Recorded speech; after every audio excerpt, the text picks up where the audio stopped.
Hey everybody, welcome to Let's Take a Quick Look at Hearthstone. Now, I know the idea is to have it be a quick look, but obviously card games are typically a bit harder to explain, but this will probably still be a much quicker look than most other first impressions. So, this is the very first interface you'll see when starting the game. Not for the first time. The first time you start the game, you go through a series of sort of tutorial missions. But for the most part, you should understand a good deal of the game after this, or at least the basics. Anyway, we'll just start with going through most of the things in the menu. First off, though, options menu, because I always like to show that off. Pretty simple. Again, just like the Sound Dodger Plus review, like I said, for games like this, you don't really need different quality options. Yeah, it's mainly just different quality, resolution, sound. That's really all you need for a card game. We'll go to the collection, where you can actually see all the cards you've collected. There are some basic cards, which you actually unlock by leveling up the classes. Yes, the classes do level up, and these are custom decks over inside. Obviously, they're all crazy, so I name them as such. Now, there are some class-specific cards. You can see this is like the Druid cards, Hunter cards, Mage cards, and then there are just some neutral cards which can be used in each type of deck, which, you know, now that I'm on the topic of classes, you should know that you actually have to select a class, and I'll demonstrate right here. I'll slap a quick deck together. We'll make a Hunter. And see, now I can only choose from the Hunter cards and the neutral cards. Now what you would do is, now I'm not really going to... I'll try to explain some of the cards while I put this together. Now, Hunter cards, obviously, they can only be used when you're as a Hunter, so I'm limited to those. Neutral cards can be used for everything. So, you know, you got Arcane Shot. It deals 2 damage. That's pretty nice to have there. The Freezing Trap. It says right here, it's a secret, and when an enemy or minion attacks, return it to its owner's hand, and it costs 2 more. Now, while we're on the topic of cost, I should probably explain this. You can see in the top left of the cards, there is a blue crystal with a number in it. That is the mana cost of a card. You start out each turn with a set number of mana. The first turn you'll start out with 1, then the second turn you'll have 2, and then third you'll have 3, and so on and so forth, until you get the 10 mana at the start of each turn, where it will cap out, and you cannot get more than that. You can play cards that give you more mana for a turn, and in that case, I believe the mana amount might go above 10. I've never actually been put in a situation where that happens, so I don't honestly know. But, you know, we can get maybe a Timberwolf because it increases monster's attack. Freezing Traps, nice. Oh, well, actually, no, I only have one of those. I guess I actually got that in a pack, which surprised me because I really haven't opened that many. Multi-shot is a real pain, you know, when it's used on you, not when it's used for you. As you can see, it deals 3 damage to 2 random enemy minions, and, you know, if they only have 1 or 2 minions on the board, then it's not really random, so people will tend to use it in that sense. And this one will give a friendly beast +2 to Anton. What it means by +2 is that it will give a minion +2 more attack and +2 more health. Attack, basically, obviously, I'm sure you figured out, it determines the amount of damage that it will do to either a beast or the enemy hero. I'll get on topic of what I mean by enemy hero after I'm done explaining the cards. And this is its health, which, you know, determines the amount of hits it can take from attack. Now, some games will make it so, okay, you either just have more attack than their health and can just kill them outright, or you can't kill them at all. And this one, it does damage with sort of like a health bar type effect. I mean, there's no actual health bar, but, you know, any game where you have a health bar, you'll notice you take damage and you just lose health over time. That's what happens here. So if this guy, say, had like 3 attack and another guy had 5 health and he hit him, his health would drop down to 2, and it would stay like that unless it was healed in some way. So we can go over these basic cards. In fact, we're just going to go ahead and start suggesting cards. I can help you with that. Just to speed through this. So here we go. This will destroy an opponent's weapon. We'll probably get in the weapons, hopefully. Again, if I were to go into detail explaining every absolute little thing with the with how this card game works, I'd be here all day, because card games are usually pretty complicated. It's easy enough to learn as you go, trust me. It explains very easily what everything is. Like you see right here, it says charge. Well, what's charge? You see right there, it can attack immediately just when you hover over it, so that's nice. So we're going to take that. We want something that has charge. We want something with taunt. Enemies must attack this minion. So, you know, if you have a taunt on the board as well as other monsters, they can't attack any of the other monsters until they kill the taunt. I love taunts, so here's another taunt, actually. So, we get that. Too many taunts now. Let's get the Wolf Rider. Again, he has charge. This guy has a Battle Cry, which gives a friendly minion +1/1. A Battle Cry is basically an effect that will trigger when you place this monster on the field. another taunt. Actually like the Booty Bay Bodyguard, but not enough to grab a second one. Again, this one has a battle cry, just like the last one, except this one does 2 damage. This one does 3 damage to the enemy here. They have the same cost, but I like this one's stats more. But yeah, well, we're not really taking this all that seriously. So we can get more spell damage. We're a hunter, so there's not really many spells. Spells are cards that play that aren't like monsters. They just like they have an effect. You'll play like kind of like Arcane Shot, how it will oh, where is it? Deal 2 damage. That's a spell because it's not a monster. You just play the card and it will do 2 damage to something. Anyway, let's get another charge. A Core Hound, why not? An Oasis Snapjaw. Let's get Raid Leader, so any other minion on the board gets +1 to their attack, that is. Frostwolf Warlord, I've never actually used that card. I mean, I know what it does. You get more health and attack depending on how many minions are on the field when you play it. It doesn't change based on if you play more enemies or less after he's out. It's just once he's played, that's the preset amount. I just realized also, we're a hunter. He has a lot of cards that benefit beasts, so we're going to want to try to get some beast cards. Normally, I would consider Bloodfin Raptor like an objectively bad card in any other deck except for a hunter. So, let's get tracking. I actually don't really like that card because it involves you. It seems like it involves you losing 2 cards because it says it discards some. Senjin Shieldmaster, really nice card. This card, not necessarily the best, only has 1 health, but I suppose if I were to play it and he were to destroy it, whatever minion he uses to kill it would take a lot of damage in the process. Get another charge. And for the last card, let's get another Wolf Rider. There we go. Now we got our 30 out of 30 cards. Oops, I accidentally deleted one, I think. Whatever, we'll just have it finishing automatically. Alright, so that's how you put the deck together. I'm probably not going to be actually using that hunter because I didn't really put much time into that. But now we're going to first, actually, let me show you the rest of the interface. Obviously, there's a practice mode. Now I can select any of the decks I want to. So just for this, we're going to select Paladin. You can select whichever class you want to. There's different difficulties. You unlock expert difficulty once you've beaten all of these guys. And you only start out with the mage class, but each time you beat a NPC character, you will unlock them to use. It's not that hard to beat all of them.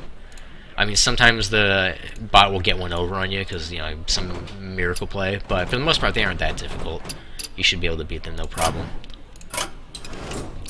Other than that, there's a play mode, which is essentially like practice mode, except, well, you verse other players, and it's ranked or unranked, depending if you have this shade. I normally play unranked, just because I feel like maybe I should unlock more cards before doing a ranked mode. And then there's the arena, which essentially, how I was selecting 3 random cards in my collection view when making the hunter.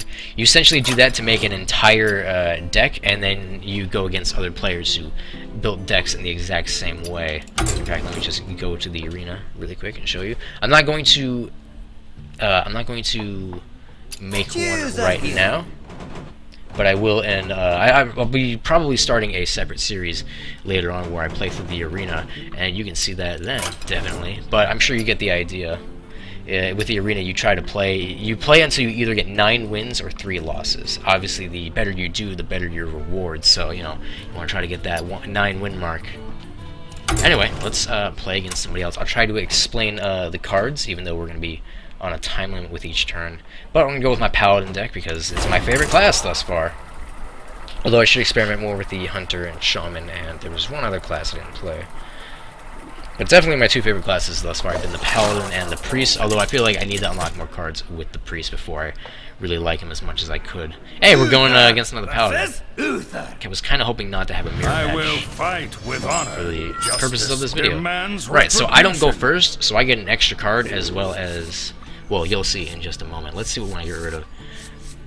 This is actually... You can also choose if you want to discard cards, and it will replace them. It's kind of to make sure that you don't get like a bunch of high mana cards on turn 1 and are just kind of stuck. But I actually kind of like what I have right off the bat here.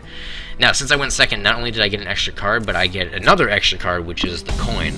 And it allows you to gain 1 extra mana crystal for a turn, which is great if you want to get initiative. Now, we're actually going to use that to get a little bit of initiative here. I'm probably not going to be playing my best. It is kind of difficult to commentate, and I might be doing some things for the sake of demonstrating them, so they might not be the smartest plays. All the same, though, so far it's it's been a relatively standard card game thus far. Of course, there's some RNG elements that in this that you can't really get in other card games. Now, also, each hero has their own special hero power. As you can see right here, this guy's hero power summons a 1/1 Silverhand Recruit, which is a guy with 1 attack and 1 health. As you can see, he actually used it last turn. We're just gonna take this guy out because my guy had enough health to survive that hit, and we're going to summon our own Silverhand Recruit. Whenever you don't have anything left to do in a turn, you'll hear that "job's done" voice pop up. Nice little thing. Nice touch for anyone who's played some of the Warcraft games. But yeah, you can interact with the environment a bit. Like I can click on this door, slam shut, click on these windows. Drag it. Nice little thing to pass time, though. Try not to make it. Try not to have it cause you to lose track of the what's going on in the game. Now, Raid Leader gives other minions a +1 attack. This will actually be useful here. Unfortunately, we will lose both of our minions in the process. But we can take this guy out. And we'll still have, he had a death rattle, which I probably should have went over. I didn't think about it, unfortunately. I apologize. But the death rattle is an effect that will kick in after the character dies. In this case, it was when he dies, he's replaced with a damaged golem. You can tell because there's a skull and crossbones symbols underneath the guy. Alright, okay. We can actually kill this guy off. No, actually, no, we cannot kill this guy off this turn. I was mistaken. This actually seems like a good time to use the humility card that I have here, which changes a minion's attack to 1. It's a spell, and this guy, he's got the board all by himself. There's nothing I can really do about him right now, so it seems like the best thing to do. We're gonna pull out the Raid Leader. Handle it. I'm gonna end our turn. Job's done. Bird's looking at my mouse. Raid Leader obviously not being used the most optimal way. Oh, he's got True Silver Champion, which is a weapon, which I was talking about before. It allows this hero to attack me directly, but of course, since he still works like any other minion where he takes damage when he attacks. You also see the weapon has a durability, which is the shield. That means you can just attack with it twice, and then it's broken. So unfortunately, I am stuck in a very... Actually, no, I'm not. I can play the Acidic Swamp Ooze, and that Battle Cry destroys his weapon. So there we go. That's taken care of. All fine and dandy. Might as well summon this guy. There's nothing else we can do, so we might as well get an extra monster on the board, since, having extra mana at the end doesn't really benefit you. You can also do... you can also chat with the other person. By right-clicking on your guy, I can say, "Hey, what's up?" Well met. See if he says anything in response, or if he's all business.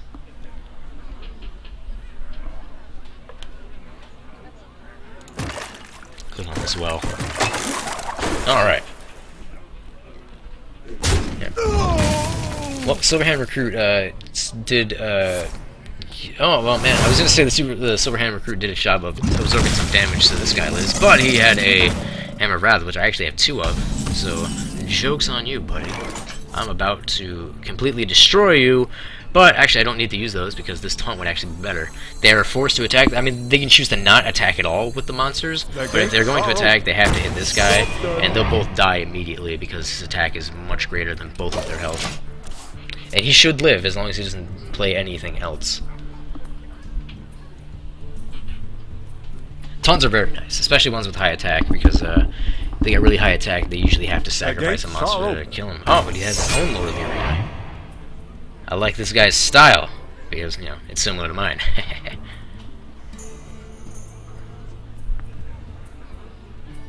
Anywho. Okay, so it's my turn. If you start to take way too long with your turn, you'll actually have ropes starting to burn, and it will go to the end turn button, and when it reaches the end, it will end your turn immediately. Okay, so what can we do? What can we do? I got it. Okay. So this gives a minion +3 attack, and this guy has charge. He has 2 attacks. So here's what we're gonna do. We're gonna sacrifice this guy, but it's for a good cause, and then we'll give him an extra 3 attack. Now he has enough damage to kill this guy outright, and we can keep our taunt on the board, which is nice. We can summon a Silverhand Recruit to just hide behind this taunt. And since he has to attack these guys, I'm in no hurry to hit him with these. I'm going to hit him directly. That put a bit more pressure on him. He wants to get rid of this guy now. He's going to throw these monsters at him unless he has a card that can fix that. And obviously you win the game if you have his hero completely run out of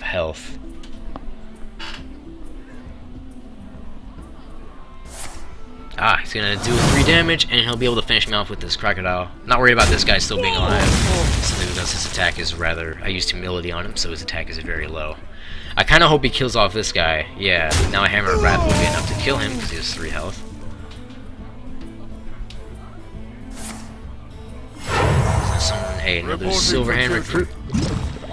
Good thing I don't have any weapons. If I draw a True Silver Champion right now, that'd be nice, which is the sword you recently had. I don't really have many cards, but fortunately, not too much to do.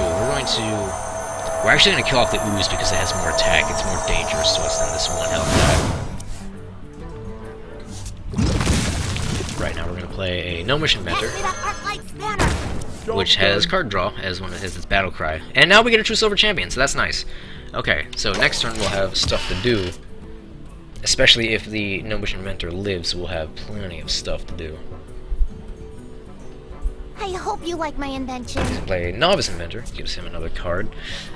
Card draw is actually pretty important, because there's nothing worse than when you only have like 1 card and they have like 5, because then you don't have many options and they do, and you're basically going to try to just play the whatever card you draw. Right, okay, we can... No, actually, if he leaves the... Okay, yeah, he leaves the Gnomish Inventor alive, so we can kill this guy this turn, which is great. So, let's see, we're going to... First off, we're going to sacrifice this guy. It's really important that we kill this guy out before he gets a chance to do some good damage. And with a Hammer of Wrath... And now we're going to use True Silver Champion. I'm going to take some damage from doing this, but it's only going to be 6 because the True Silver Champion will heal you. Then you'll attack with it. It happens in that order. You heal and then you attack. So if you have maximum health and you hit a guy that has like 2 attack, you're still going to lose 2 health. Now, unfortunately, I don't really have anything I can do to get monsters on the field, which stinks. He's going to get free hits, but that's only 4 damage in total, unless he has some buff to play. But I still have my True Silver Champion, so as long as he doesn't play a card that gets rid of my weapon, I can use it for a bit more crowd control if he plays another strong monster. I'm not going to waste it on one of these weaker monsters that only do 1 attack, because I'll probably be able to get rid of most of them with Consecration next turn, which deals 2 damage to everything. Alright, I think he thinks he's in a good position with these cards behind that taunt, but I'm going to be killing most of them with Consecration. We must cleanse the Sunwell. Right.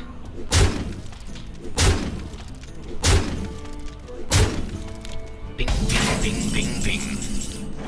Alright, here's what we're gonna do. Consecration, like I mentioned. Boom.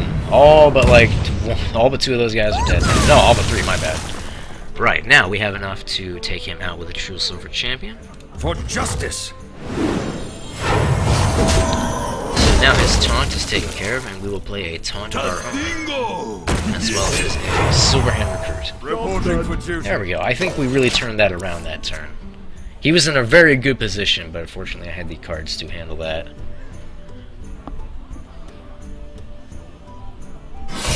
True Silver Champ, he's got his own now. That stinks. Well, you can only have 2 of the same card in any deck, unless you're playing in Arena. In Arena, the rules are kind of broken. I mean, I don't mean broken in a way where it's unfair, although I would actually argue that it is kind of unfair.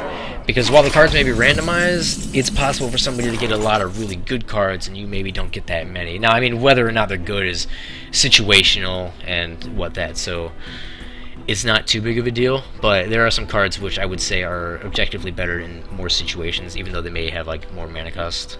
But, yeah, there's a lot of cards I look at, and I think, what's the point of this one when I have this one? Like, Bloodfront Raptor is a perfect example. Unless you're a hunter, there's really no point in having it, because the Acidic Swamp Ooze has the same exact mana cost and attack and health, and it also destroys the enemy weapon on top of that, so... yeah. Anyway, we can actually... here's what we're going to do. No, actually, no, we're not going to do that. We're going to...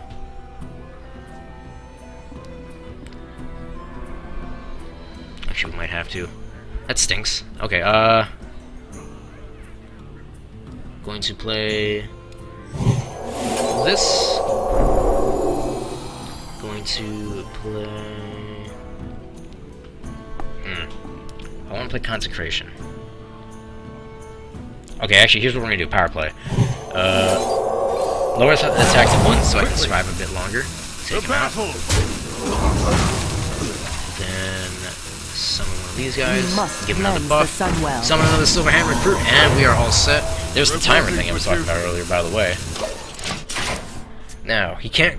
Well, he can take out my guy with the true Silver Champion if he also sacrifices the minion. He'll probably do that. But me and him are both running low on cards, both in our hand and on the deck. We've gone through more than 2/3 of it, it seems. Ooh, he's not going to sacrifice him. Alright, we'll basically have the exact same thing on the board, although he does have true Silver Champion, so he'll probably take this guy out. I'm not worried about him having a single monster or two monsters on the board that have such low health. You know, honestly, he could have saved that for a much better situation. I feel that he should have just let it stand as it was. And hey, now we got another true Silver Champion, so here's what we're going to do. Going to Consecrate, just to take out both of those guys. Play our true Silver Champions. Now we have a card. Play this. Now, normally I like to save the true Silver Champion for monsters, but I get this feeling that he's going to play an Acidic Swamp soon. Since I've only seen one. I've only seen one, so I know it's in his deck. And that seems like the kind of creature that people grab two of, so we're going to attack him. I'll also gain a bit of health, so now everything's actually perfectly even, except I have, you know, a monster on the board and a true Silver Champion.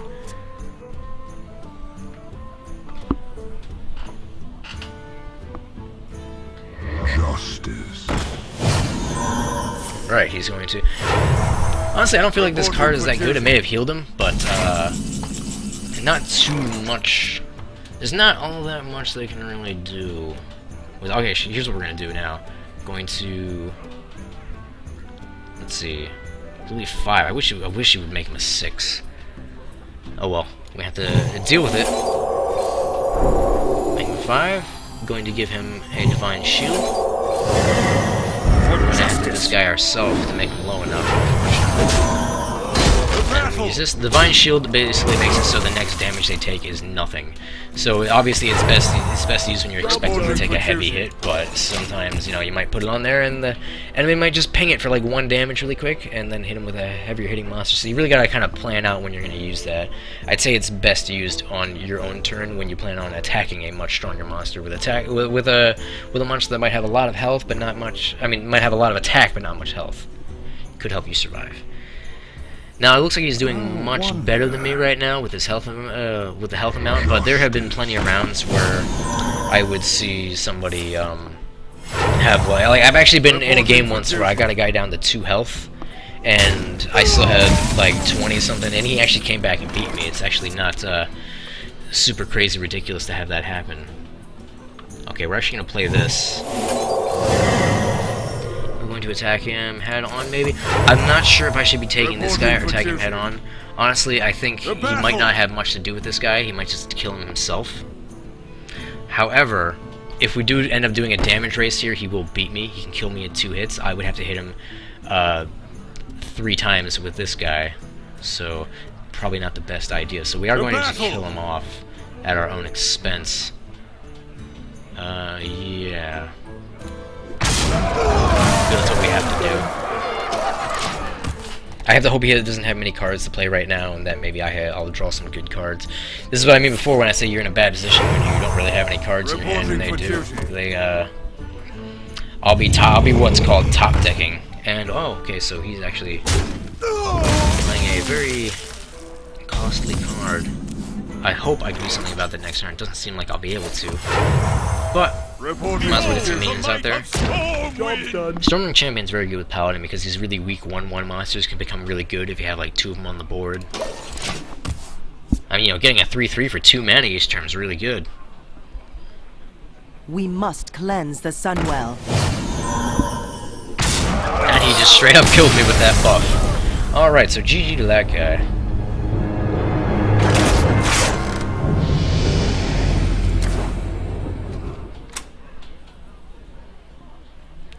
Alright, that pretty much do it for demonstrating the game itself. You get You get a series of quests you can do every day to earn gold, or you can just buy the gold, which some people might argue that it's pay to win to, you know, spend money to buy golds and get cards, but in all honesty, that's basically how every card game works. You go to the store, you buy a pack of cards, and you have more cards, so now you have more options, and, you know, it could be seen as an advantage.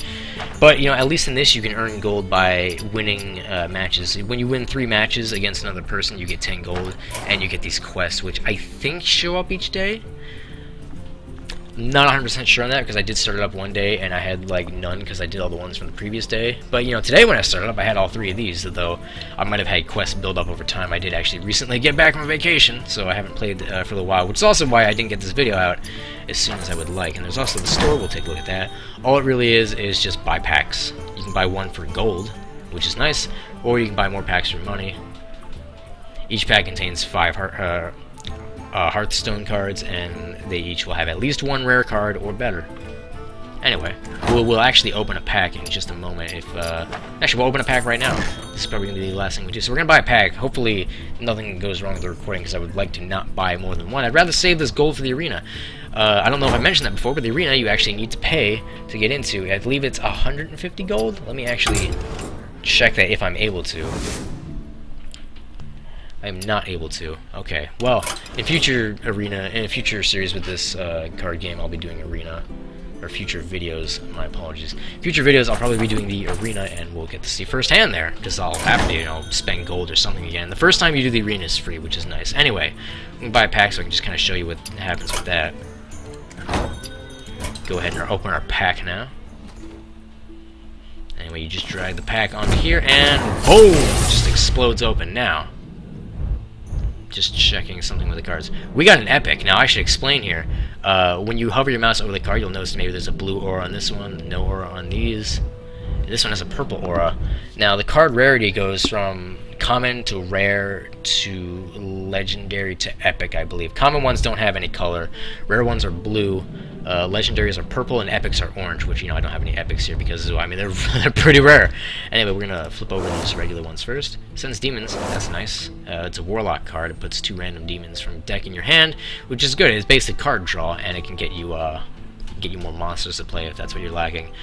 Ice Lance is a mage-specific card. It will freeze a character, and if the character is already frozen, it'll deal 4 damage instead. That can be nice if you have a very frost-oriented mage deck.